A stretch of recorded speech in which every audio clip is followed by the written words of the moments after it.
I was, as I don't know if many people know this, but there's a thing in America which is called Admin Appreciation Week, and that kicked off on Monday. And in America, a huge kind of reference day is actually today, which is they call it Administration Professionals Appreciation Day, basically, and it really kind of shines a spotlight on people who do admin for a career and what have you. So I thought it would be a really good idea to kind of mark that week with a kind of a conversation session with some good experienced PAs and EAs who have all got good stories to tell. And I was really keen to get Alice on today because Alice is a story that I've personally been following over the last couple of years. And Alice and I have been in touch quite a few times because she actually randomly won one of our competitions. I think it was last Easter, wasn't it? Was it last Easter? It was, yeah. Yeah. And that's when we first actually started speaking.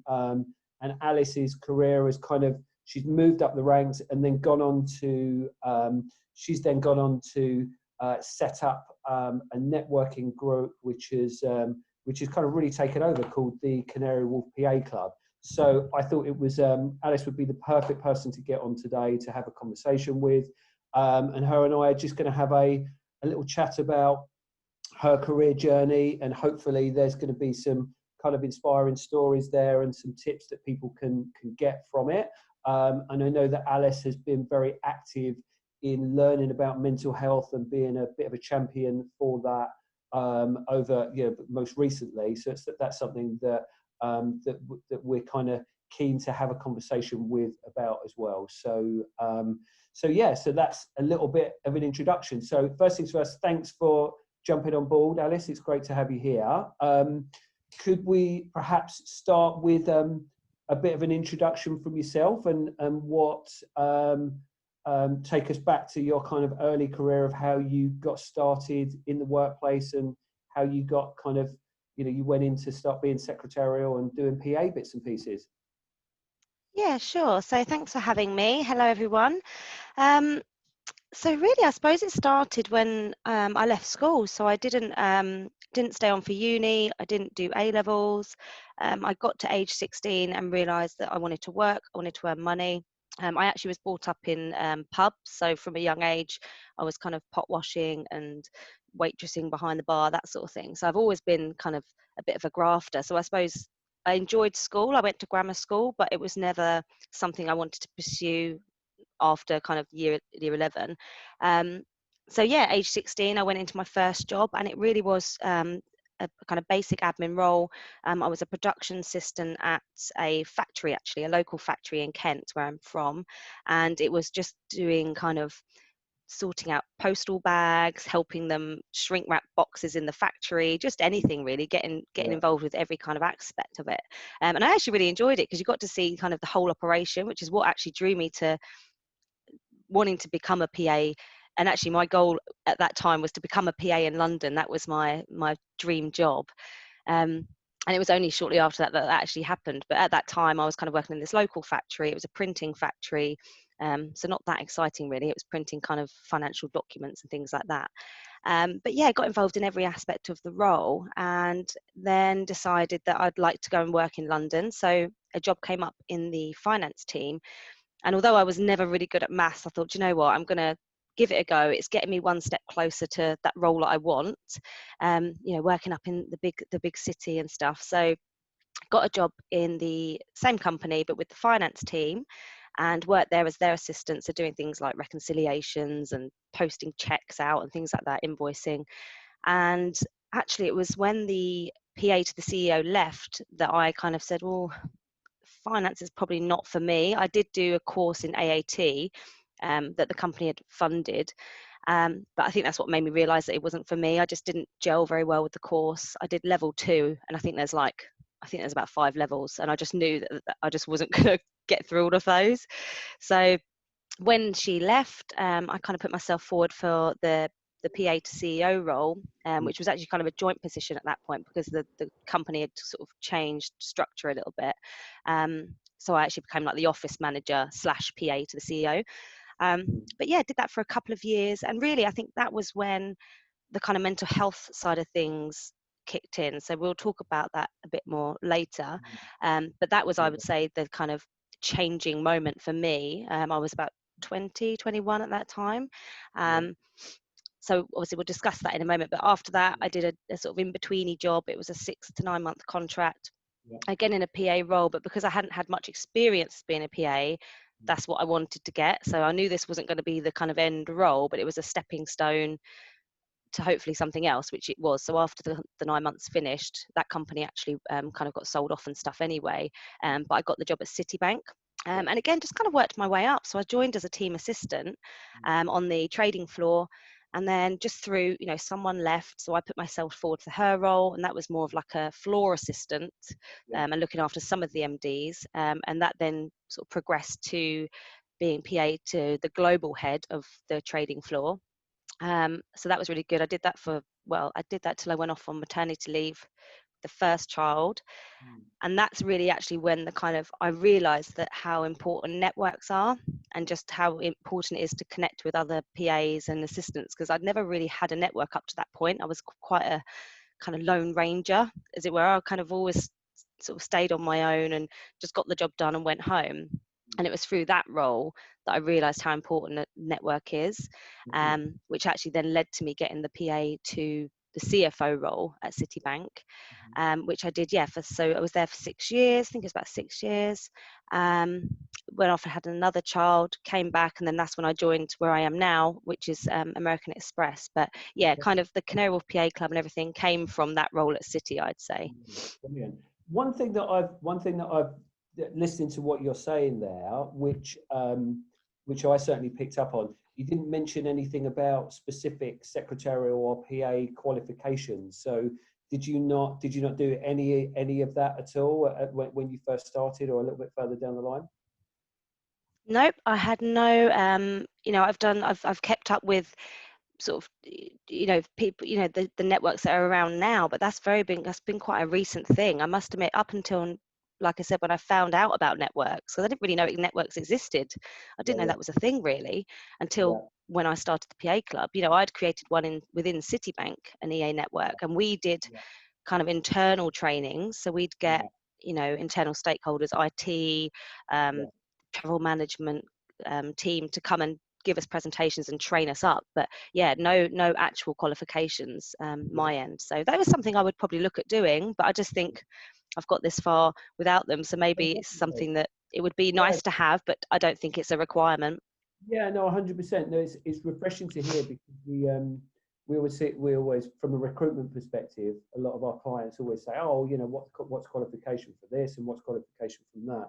So it's interesting to hear that journey of kind of having the grafter's attitude. I'm just going to go off and do this. I'm going to put myself out there and put myself in a position to learn these things on the job and do it from there, rather than the educational standpoint. Because I think I sometimes think too much emphasis is put on that these days, which automatically rules some amazing people out, sadly. Because I'm actually. Go on. Yeah, I was just gonna say, at Citibank, I actually sort of, when I went on to this team assistant role, I did look at perhaps joining the grad scheme, because I really like the idea of moving around the business and learning different parts of the trading floor, because that's sort of the environment I was in. I thought, well, that's actually quite interesting. I wouldn't mind learning about that and learning more about what we do here, rather than just being someone's assistant. And actually, when I applied, that was the thing that came back. It was that you don't have a degree, so you can't join the scheme, basically. And my boss at the time fought it with HR and said, but she's got all the other skills, all the other building blocks that is required for this. She can do it, but she didn't have that. I didn't have that degree. So in a way, I think it is important, and I would always stress, for my kids, when they're looking at jobs and stuff in the future, I would encourage education, but I don't think it's a be all and end all at all. No, I definitely agree. So you started you started the network in City, and that was the other secretaries and what have you, and working.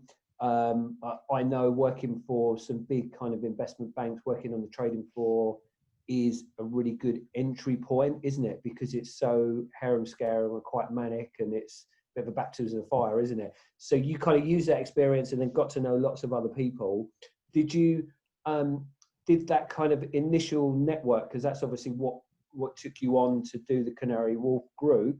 Was that something that was just kind of you just decided, or was it just a kind of like bit of a natural progression? Because it's funny how that kind of that little decision then has kind of gone on to change so I many things, know. really. Yeah, well, it was definitely when I was on maternity leave. So I went off. I was off for 6 months, came back, and just felt a bit disconnected, really, with the corporate world, and I'd lost touch with a lot of the PAs that I was dealing with at the time. And I mean, 6 months doesn't sound like a long time, but it is. It is in the corporate world, I think. So I came back and just felt a bit kind of out of the loop, and really I wanted to find out what I'd missed, what had been out. So what I actually did is I sent an email around to like the 4 assistants that I did know quite well in City, considering there's hundreds, and just said, look, I'm back. Is there anything I've missed out on? Can we have a coffee? It'd be great to just catch up, really. And that's the thing, it's such a big organisation. You do find that you email people all the time, but you don't even know what they look like, or you'll walk past each other on the stairs and don't even know that's who they are. So that was really the point of why I sent that email out. And I just said, invite any other PAs that might want to come along and just meet some new people. And basically from that email to 4 people, it ended up being 80 of us having drinks within the City building. My boss actually paid for it at the time and said, look, this is obviously a need. We appreciate you, and so we'll put some drinks and nibbles on. So that actually was where it all started, and that just then grew. I created a distribution list, a bit like what you've done with the support network group. It just grows naturally then, doesn't it? So once people heard about it and we started doing events, more and more people joined, and it just grew and grew from there, really, until I went off on maternity leave again. Fantastic. So Yeah. we'll talk a little bit more about the group in a second. So you got it's not necessarily a new job now, is it? You've been you left City and moved. And how long ago was that? That was in the last So year? so I joined American Express in November. Well, American Express GBT is, so it's the kind of other side of the business. But yeah, I joined them in beginning of November, And how 19. did that come about? Did you feel it was the kind of end of the road at City, or was it a headhunt, or was what led you to that decision? Because you were with City for a long time, weren't you?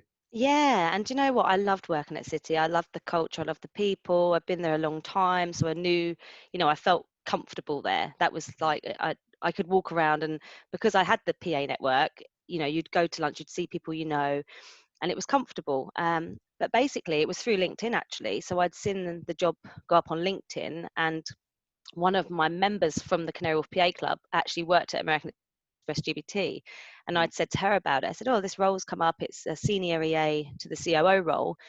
What's the company like?" And just kind of had a chat with her about it. And again, that's the importance of networks and connections, really. So just really liked what I heard, and it was kind of, what have I got to lose? I've been there a long time, and actually, it was quite amazing how it all happened, because I went for the interview. I didn't know the salary or anything at this point. It was just kind of an initial sort of coffee, really.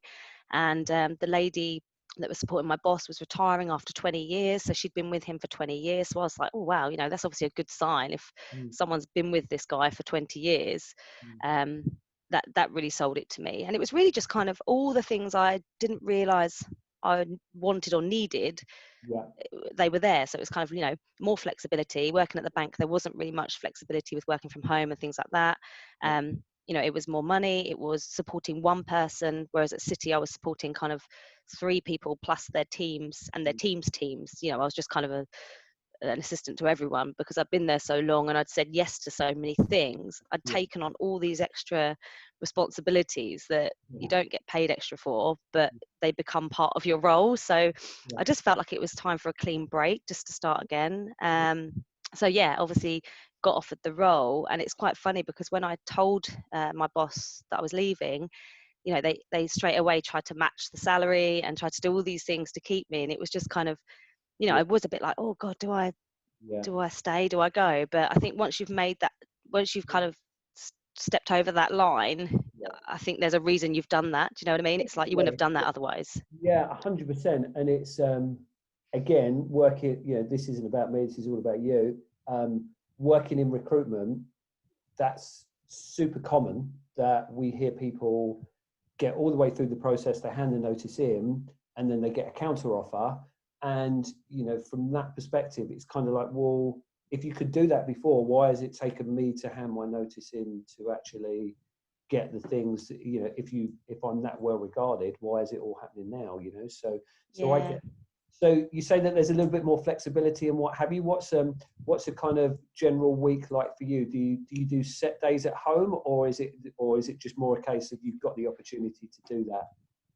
Yeah, exactly. It's kind of especially at the moment, obviously there's no no schedule at all at the moment, but basically it was just to kind of, if my boss is not in, Yeah. there's not really any reason for me to be in. I do still like to go into the office, and because I've Right. got the Canary Wharf PA Club, I do like to be up there and in amongst it. Yeah. But basically, it was of the thing that, if he's traveling, Mm. there's no real reason for me to travel, do the commute in, if I can just support him from home. So it's not set days. I think I could probably negotiate that, but that's not what I wanted either. I wanted the kind of openness, and also it helps you keep the communication open between each other. If you've got set days, Yeah. that's kind of a full stop. Whereas I quite like the whole, we both work around each other, and it's, it's Yeah. working in harmony then.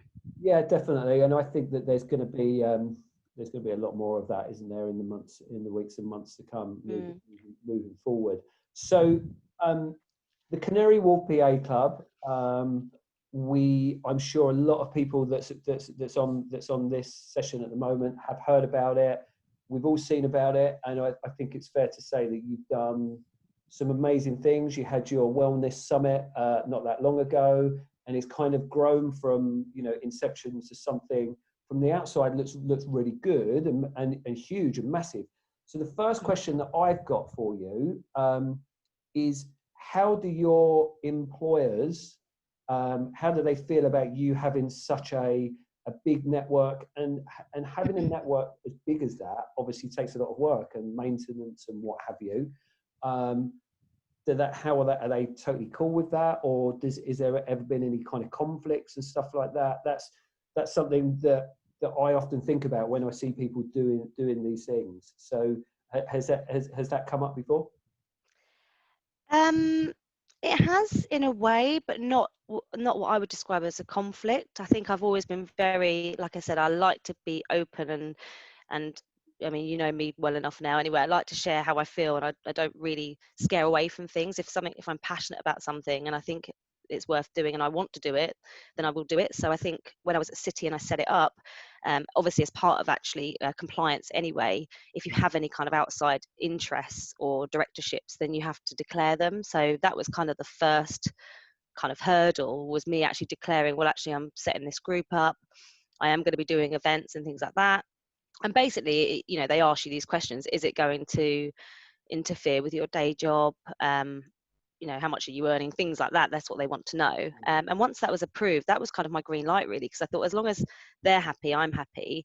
And also, I think your limits. Like I wouldn't take the mick and be doing work for the PA club at work. So I would normally, and actually it's pretty much how I got it off the ground, was just doing it on my commute, because I live in Kent and I'd get the coach into Canary Wharf, which was like 2 hours each way. So I have like a 4-hour commute. So you get quite a lot done in 4 hours. Yeah, And that's pretty much how I set it up. I've got 2 laptops, one for work, one for the PA club. yeah, And that's how I do it. So, and brilliant. obviously all my events are usually lunchtime, after work, Yeah, that sort of thing. So yeah. luckily never had a problem. Fantastic. And what was the main kind of drivers? I mean, it's obvious where the idea has come from now. So I think, so we've obviously covered that. But what was the main drivers to kind of take it from the stuff that you were doing at City to a kind of external thing? What was the thought process behind that? Again, it was actually because I came back from maternity leave the second time, and the same thing happened. Because so I'd left the kind of City network behind. I'd given that to someone else to run while I was out. Yeah. Came back, and actually it was through speaking with other people that were in a similar position, that had been on maternity leave or just hadn't found a network yet, or didn't have a network within their businesses. I've got friends at Northern Trust, HSBC, Barclays, and they'd all kind of say the same thing. Like, there are the the big flagship PA clubs that we all know and we all love, but there was nothing really in the area. So I just basically said, look, why don't I set something up for local PAs? And basically went from there. I was like, I'll see who joins, and if it's something that's needed, I'll run with it. And that's really why it started. It was for us to kind of interlink all the PAs from all the banks, and then it just grew and grew and grew basically. So that's why I kept Alex. I thought, well, it's obviously Yeah, something people want. definitely. So how many members have you got now? So I think last time I looked, we had about 1,606. Brilliant. Yeah. So that's obviously, it's been a year, but just a bit over a year now. End of Feb we launched. And then we have obviously now the new Diamond membership. So I think there's about 150 of us, which is more like I do a few more extra events for them, really just because it was taking so much of my time up that I felt like there needed to be a kind of distinguish Yeah. between the two. Yeah, that makes sense. That makes perfect sense to me. And I mean, obviously, at this, today, who knows what's going to happen, and probably much like us at Strictly, we had some amazing plans this year, which don't look like they're going to happen, sadly. If we were to kind of cast that aside, in the next kind of like 2-3 months forward, what's your kind of hopes and plans for the club? I know obviously the immediate events aren't going to happen, but is there anything kind of in the pipeline that you're working on, and what's the grand plan for the group? So yeah, I mean, I tried to do weekly events. Obviously, they're on hold for now, so we're doing some virtual stuff. But definitely going to do another wellness event. We had lots of great feedback and not so great feedback. So that's our plan, is just to make it bigger and better. Yeah. Well, not necessarily bigger because it was pretty big anyway, but just make it a better event. Up there then, how big was it? How many did we have? I think it was over 400 we had Brilliant. in the end. Fantastic. Yeah, so it was a really good day, but there was things that we knew that could have been better, that we knew beforehand anyway, but were too late to change. So I think it's just about collating the lessons learned and making that a bigger and better event next year. I'd like to do another conference because I had my first conference in November 19, and that was really a really nice day and lots of learning and stuff. So I want to do that again. And then obviously on the side, I've got a few other projects that I'm looking to launch. I've got I'm going to start a YouTube channel, which is actually, it's for PAs. It's not for the Canary Wharf PA Club. It's kind of a separate thing. But that's going to be launching probably in the next sort of month or two, as another kind of resource for assistants to use. Fantastic. And Yeah. the name Canary Wharf PA, if I was a PA that worked in Holborn or Oxford Circus or Covent Garden or Kent or Manchester, could I still join? Yeah, it is open to everyone. It's very much a case of most of the events I do are in Canary Wharf, and that is purely, I suppose, from a selfish point of view, really, that I work there and I love the area and I wanted to help boost the local businesses. So I prefer to do events there, but that's not to say, we do events elsewhere. We've done a few fam trips, sort of down in Surrey and places like that. So it really is open for everyone. I feel like if I'm putting content out that people want to learn or hear about, then more the merrier. It's not catered for just because you work in Canary Wharf. It doesn't mean you don't want to learn the same things. And I think it's quite evident from the post that you put and the bits and pieces that certainly anyone who follows you regularly can see how passionate you feel about Canary Wharf as an area as well. So that really kind of shines through. So moving on to the kind of last thing that we wanted to talk about, which I know is a massive kind of passion for yours, which is the importance of caring for mental health and what have you. You kind of briefly mentioned earlier on where your interest and how that came prominent for you. So how did firstly what are you up to on that front, and how did it all come about in that sense? So yeah, it started basically when I was sort of 21, and I'd actually split up with a boyfriend. I hadn't been with him long, but I thought it was love at the time. You know what it's like when you're young. and silly. But no, so we'd had ended this relationship, and we'd sort of been living together. So it's quite a full-on, relationship at that age. I was cooking and cleaning and doing all these things, as well as obviously working up in London at this point. So after that kind of breakup, I moved back with my parents, who, like I said, have pubs. So it was kind of a bit of a downhill spiral, really. I started drinking too much, going out in town in London, not coming home, just being a bit reckless, really, just not taking any kind of, just lots of risky behaviour, driving sillily, like crazily fast home from the station. Yeah. And basically it was just a accumulation of things, really. I wasn't a particularly nice person at the time. I'd met my now husband, actually, and I just wasn't very nice to him, so I pushed everyone away, and it really just got on top of me, until the point where I was looking after my nephew for the day, and I felt awful because he was being quite a difficult child anyway, and obviously I had a lot of emotional stuff going on. So I just remember breaking down in tears, and just walking to the doctors with him in a pram, and speaking to the doctor, and I said, look, I want to end it all. This is just, I can't cope. And I think she thought it was my baby. I think she thought she was going to take the baby away. And I said, this is actually my brother's baby, but I just need your help. I think I'd reached that point where I was like, this is just not right. This is not how I want to live, and it's not safe. I didn't feel safe in my own company. So yeah, from that day I was diagnosed with severe depression and acute anxiety. So I'd been having suicidal thoughts for a while before that as well. And basically it got to a point where I'd kind of planned it out, what I was going to do. And I was 21 at the time, so no age really to have experiences of that, strength.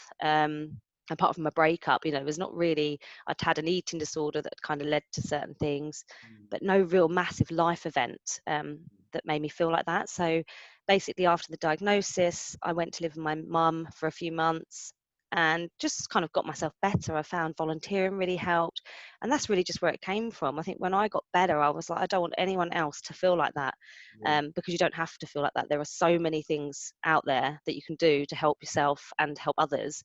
And that's just where the passion come from, really. So I looked into, obviously, mental health first aid is my kind of thing at the moment. I've trained as an instructor, so I can go into businesses and train mental health first aid, but also kind of looking at positive psychology, the science of happiness. I'm kind of studying all that at the moment, and that will be a big part of the YouTube channel. Actually, it's going to be quite focused around the psychology of things.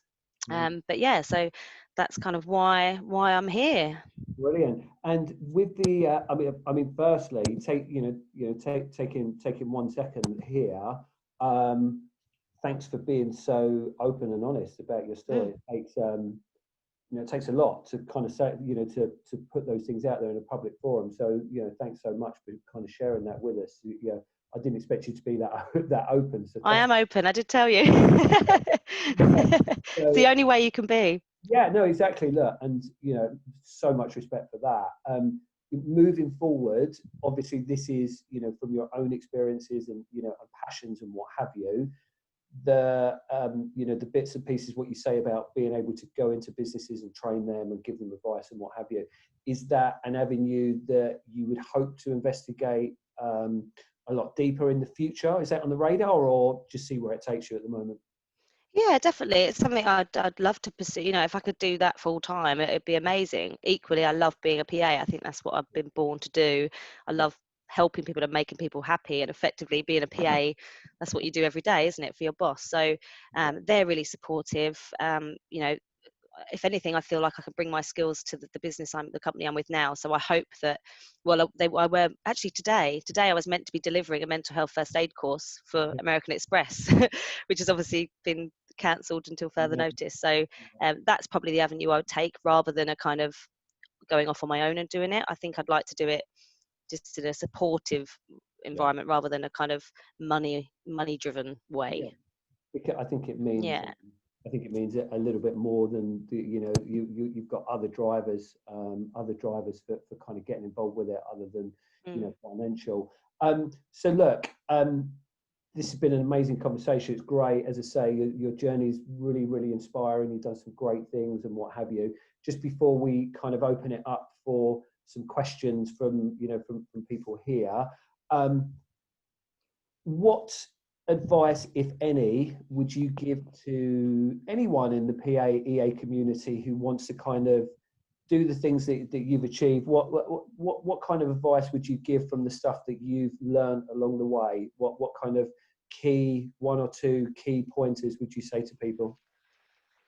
I'm just thinking if I'd written any notes on this, but no, I don't think I have. I would probably say, I mean, the biggest thing for me, which has probably helped my career progression, is just to not be afraid. I mean, obviously you have respect for the hierarchy, and you know your boss is your boss. But I'm a big believer in that if you've got something to share or say, then you know, how do people know unless you tell them? So I think that would be my biggest tip, would just be, don't be scared. If you think you could do something, and even if you think you can't, you know, you can learn. Yeah, So I'm a big believer in just saying yes and kind of figuring it out later, yeah, really. definitely. um Go for that bigger role, why not? Yeah, um they would probably be my biggest tips. good. And just basically, if you like problem solving, um, and looking after people, helping people, then it's a great profession to be in. Brilliant, good stuff. Well, look, thank you for being, as I said before, thank you for being so open. Somebody has said that how much they'd love to connect with you. So Perfect. I'm sure you'll be really open to that as well. Whilst we're here, has anybody got any questions that they would like to kind of unmute themselves or put it in the chat box whilst we're here on anything that they've heard so far?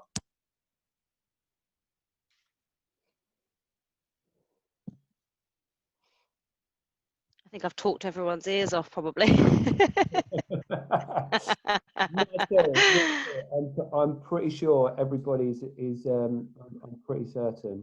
Okay, here we go. They're coming. They're coming through now. So we've got a question here about what training do you do to learn about mental health? So essentially, what official training did you have about on the mental health side? So mental health, so CBT, I did a training course in CBT, and that's the thing I talk quite a lot about as well. Paul, you might have seen posts, because actually when I first started teaching mental health first aid, I had a horrible lady on social media that kind of, I don't know, bullied me a little bit and said, you know, you're just a PA, you're not a mental health professional. Just because you've suffered in the past doesn't mean you can now Yeah, treat people. And so that's not what I'm about, and that's not what I'd ever pretend to be. I'm not a mental health professional, but I've yeah, been there, I can listen, and that's really where I'm coming from. So in terms of kind of official qualifications, I don't have any. I've done the mental health first aid training course, so I can deliver the course. yeah, I've obviously done the course myself as well, so I am a first aider, but I'm also an instructor. yeah. Yeah, CBT, and now, like I said, I'm actually studying positive psychology. So it's just an online course.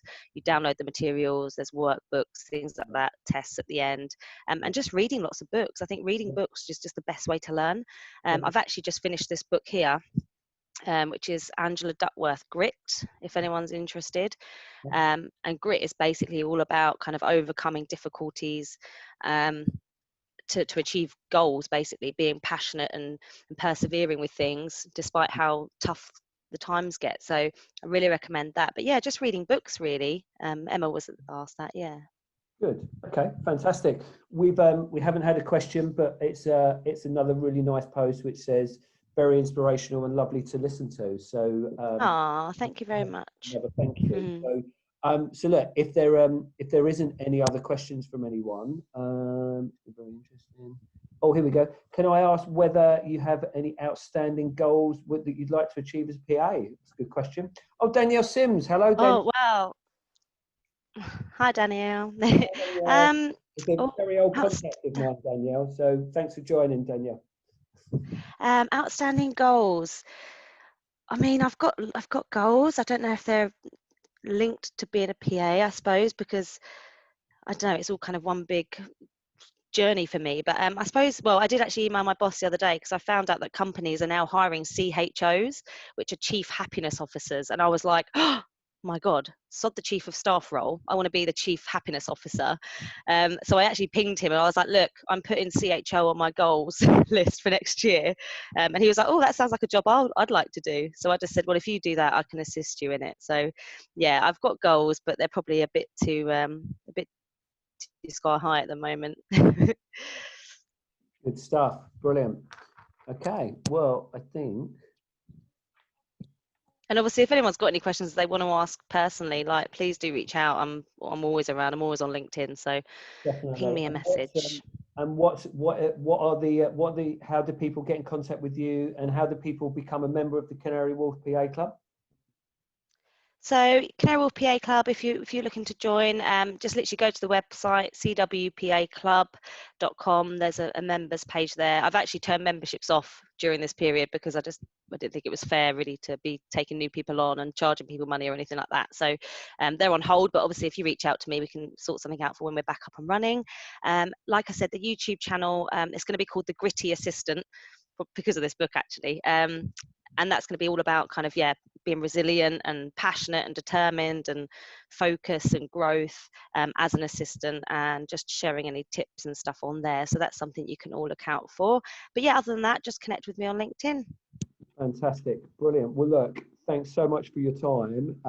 Thank you. I never expected this kind of community that we kicked off a couple of weeks ago to escalate to what it has done now, and be doing the things that we're doing. So there's lots of kind of grand plans in the future. So it'll be really good to follow your journey and hear more from the gritty assistant. Sounds weird saying that, but, we'll run with it. It'll be good. It'll be good. Brilliant. Well, look, thanks for your time, and thanks to everyone that's joined us. We really appreciate it. Yeah, thank you, everyone. I'll just leave you with a quote, actually, because I wrote it down and I was like, oh, if the time comes up, I'll share it. But my mum sent me this post this morning and I just thought, oh, it's so wonderful. So it says, let your smile change the world, but don't let the world change your smile. And I just thought that was so nice.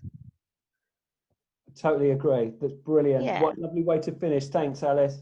No worries, Paul. Thanks for having me. No worries. We'll see you soon. Bye, everyone. Bye.